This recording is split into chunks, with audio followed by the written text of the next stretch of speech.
You are sitting across from someone you have known for years. Perhaps you went to school together, or you navigated your first stressful job side by side. There is a long history between you, filled with inside jokes and shared memories. Yet, as you sit there stirring your coffee, you realize something uncomfortable. You have absolutely nothing to say. The conversation feels forced, like an engine running on fumes. You find yourself mentally checking the time, wondering how soon you can politely leave. And then, almost immediately, a wave of guilt washes over you. You tell yourself that you are being ungrateful or disloyal. You tell yourself that good people do not abandon their old friends. We talk endlessly about romantic breakups. We have songs, movies, and entire cultural scripts for how to handle the end of a partnership. But we rarely discuss the quiet, confusing pain of outgrowing a friendship. It feels illegitimate, as if you are breaking a silent contract. The truth is often simpler and harder to accept. You have nothing in common anymore except the past. Yet, walking away feels like a betrayal. This guilt keeps millions of adults trapped in connections that no longer fit who they are today. We need to explore why this happens, why it hurts, and how to navigate this transition with grace. At the core of this struggle is a misunderstanding of what friendship is for. We often treat friendship as a permanent binding agreement. We assume that if a friendship is real, it must last forever. If it ends, we view it as a failure. However, from a psychological perspective, many friendships are contextual. They form to serve a specific chapter of our development. You bonded with your college roommate because you were both navigating early adulthood, independence, and uncertainty. You bonded with a colleague because you shared a common workplace enemy or a stressful project. These connections were vital for that version of you. They provided safety, belonging, and validation. But people are not static. We are dynamic systems, constantly evolving in our values, interests, and lifestyles. As you grow, your needs change. The person who was perfect for late-night venting sessions 10 years ago might not be the person who can support your career ambitions or your parenting struggles today. When we ignore this reality, we fall into a cognitive trap known as the sunk cost fallacy. This is the tendency to continue investing in something simply because we have already invested so much time or effort into it. You might think, I have known them for 15 years, I cannot just stop calling. You prioritize the quantity of time over the quality of the current connection. This fallacy creates stagnation. By clinging to a relationship that belongs to a past version of yourself, you prevent yourself from fully inhabiting your present life. You may even unconsciously sabotage your own growth to avoid making your friend feel uncomfortable. It is a heavy price to pay for the sake of history. It is important to recognize that outgrowing someone is not an act of malice. It is often an inevitable side effect of living an examined, evolving life. The friction you feel is not a sign that you are a bad person. It is a sign that the dynamic has shifted. You can usually spot this shift through specific, recurring patterns in your daily life. The first sign is often a sense of dread. Pay attention to how your body reacts when their name pops up on your phone. Do you feel a spark of excitement, or do you feel a heaviness in your chest? Do you delay opening the message because you do not have the emotional energy to engage?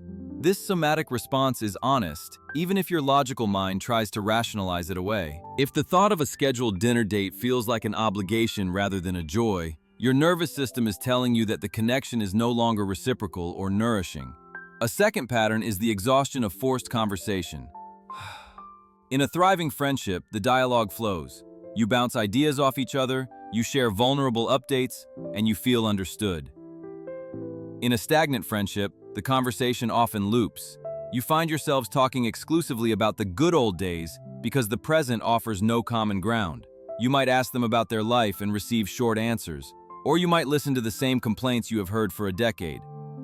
You leave these interactions feeling drained, as if you have just performed a difficult acting role. You are working hard to bridge a gap that has become too wide. The third and perhaps most damaging pattern is self-censorship. This happens when you start hiding parts of your life to maintain the peace. Maybe you have developed a new interest in fitness, or you have received a promotion, or you are exploring a new philosophical outlook. If you hesitate to share these wins because you fear your friend will roll their eyes, make a sarcastic comment, or act indifferent, you are shrinking yourself. You are actively suppressing your growth to fit into the small box they have constructed for you. You might even find yourself slipping back into old, immature behaviors just to match their energy. This is a clear signal that the relationship is no longer a safe harbor for your authentic self. It is crucial to differentiate between a rough patch and a fundamental divergence. All long-term relationships have seasons of distance. Life gets busy with careers, children, or health issues. In those cases, the affection remains, and when you do reconnect, the foundation is solid. The situation we are discussing here is different. It is a fundamental misalignment of values or maturity. One person may be committed to self-improvement and emotional regulation, while the other remains committed to drama and cynicism. When the gap in emotional maturity becomes a chasm, no amount of reminiscing can build a bridge. So, how do we handle this without causing unnecessary pain? The binary choice between staying best friends and dramatic breakup is often a false dichotomy. You do not always need to have a confrontation. A more nuanced tool is what we can call de-escalation. This involves shifting the person from the inner circle of intimacy to an outer circle of acquaintance. You are not cutting them off. You are resizing their role in your life to match the current reality. De-escalation begins with boundaries around your time and energy. If you used to speak daily, you might shift to weekly or monthly check-ins. If you used to spend entire weekends together, you might limit interactions to occasional coffees or group settings where the pressure for deep one-on-one connection is lower.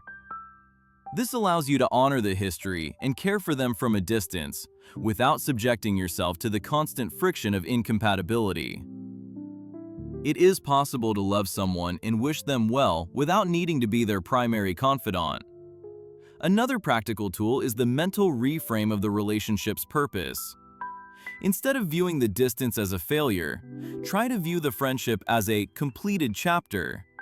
You can look back on the memories with gratitude. You can acknowledge that they helped you become who you are.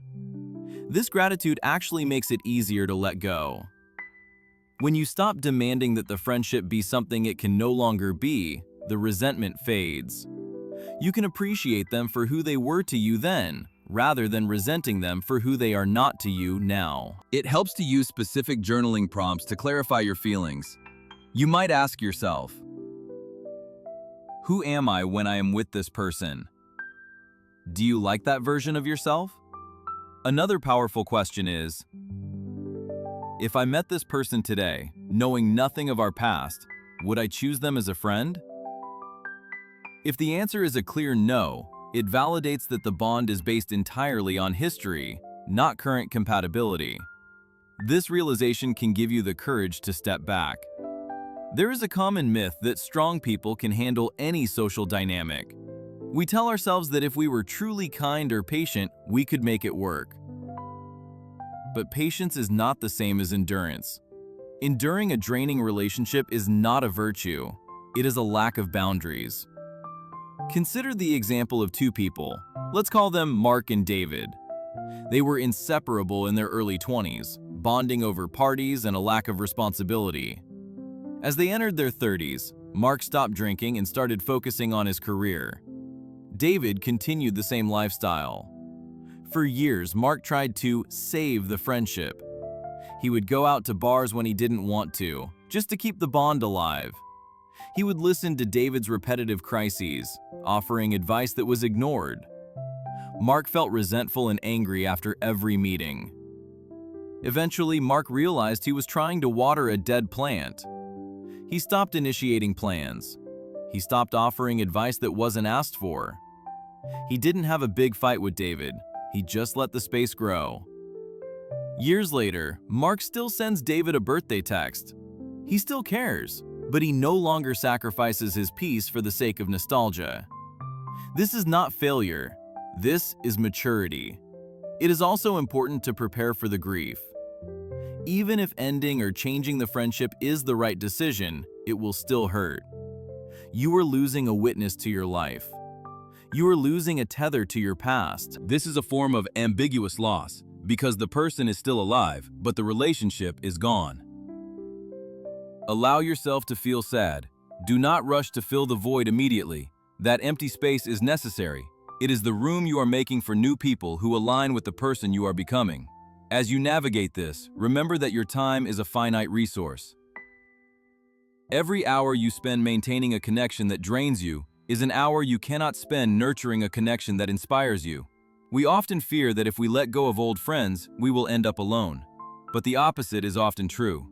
Clinging to the wrong people takes up the emotional space that new, aligned friends need to enter your life. You are blocking the door. Ultimately, not every person is meant to go the whole distance with you. Some are meant for a mile, some for a marathon, and some just for a short walk around the block. This does not diminish their value, it simply defines their role.